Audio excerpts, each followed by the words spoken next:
Hi friends, I'm Father Kerry Walters, pastor of Holy Spirit American National Catholic Church, and this is another Holy Spirit moment. Do you remember from your school days learning about a Spanish explorer named Juan Ponce de Leon? He traveled to what is today southwest Florida in search of the fabled Fountain of Youth.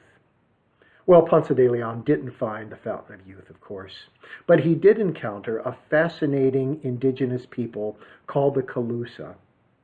Now, unfortunately, the Calusa are no more. Like so many other Native Americans, they fell victim to European incursion. But we do know something about them from Jesuit missionaries. The Calusa were a very sophisticated people, culturally, socially, and economically, and of particular interest was their religion. One of the things that I find most intriguing about their religion is what you could call descending reincarnation, and it went like this. According to the Calusa, when a person died, his or her spirit or self or soul descended into a lesser object. And it continued that descent into lesser objects until it reached a vanishing point. So, for instance, if a person died, she might come back as a seagull. And when the seagull dies, she might come back as a sea urchin. And when the sea urchin dies, it might come back as a grain of sand. And when the grain of sand is eroded, the person's self vanishes. Now compare that with Hindu understanding of reincarnation, what you might call ascending reincarnation. In the Hindu tradition, we are all born with a spark of God, a spark of Brahman, the creator of everything that is. The Hindus call that the Atman. And when we die, the Atman, depending upon how we've lived not only this life, but previous lives as well, reincarnates in a new form. Some of us will descend for a while if our living has brought upon us bad karma. Others of us, if our lives have been one of rectitude, will ascend upwards, will reincarnate upwards, until finally the self will vanish like a drop in the ocean by reintegrating with Brahman. So even though the reincarnation for the Hindu tradition is ascendance, and the reincarnation for the Calusa tradition is descendant, they're basically the same. The self vanishes, the self disappears. Now, in the Christian tradition, the disappearance of self, the vanishing of self, is an important motif as well. But it's not at all like either the Calusa understanding of the disappearance of self or the Hindu understanding of the disappearance of self. In point of fact, what disappears in the Christian tradition is what's frequently called, following Thomas Merton's discussion in his book, The New Seeds of Contemplation, the false self. And when the false self vanishes or disappears, what emerges is the true self. So what is the false self that in the Christian tradition disappears? Well, the false self is the constructed self.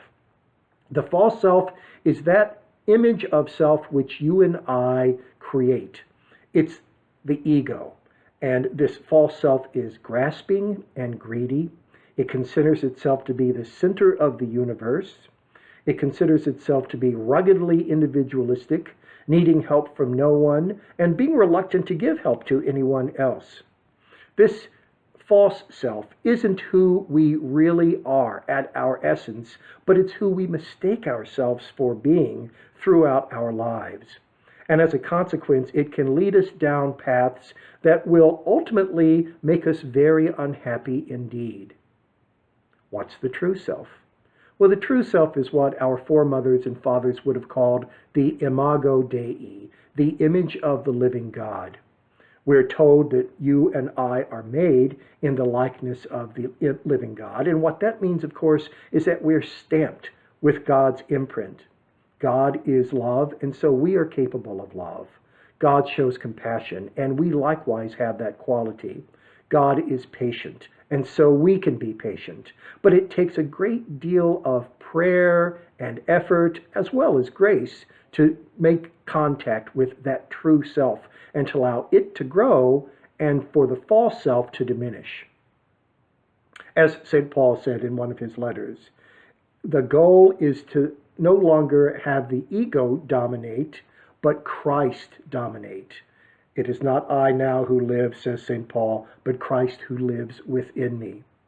And when that happens, we really do become who we're intended to be. The true self, the imago Dei, the self that reflects the God who made us, is where we ultimately want to arrive at.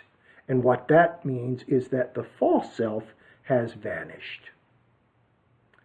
The Zen Buddhists are fond of asking koans. A koan, you probably know, is a riddle that really has no rational response, and it's intended to so bewilder and short circuit, if I can put it that way, the disciple that he or she transcends in a moment of illumination or enlightenment.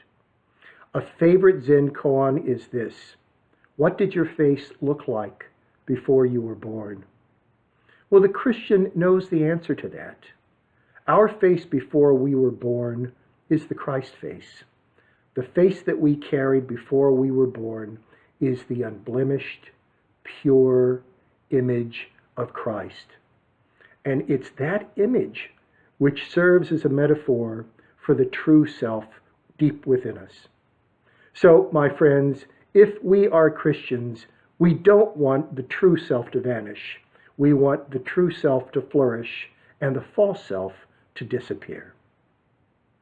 I'm Father Kerry Walters, and this has been another Holy Spirit moment. Thank you, and I'll see you next time.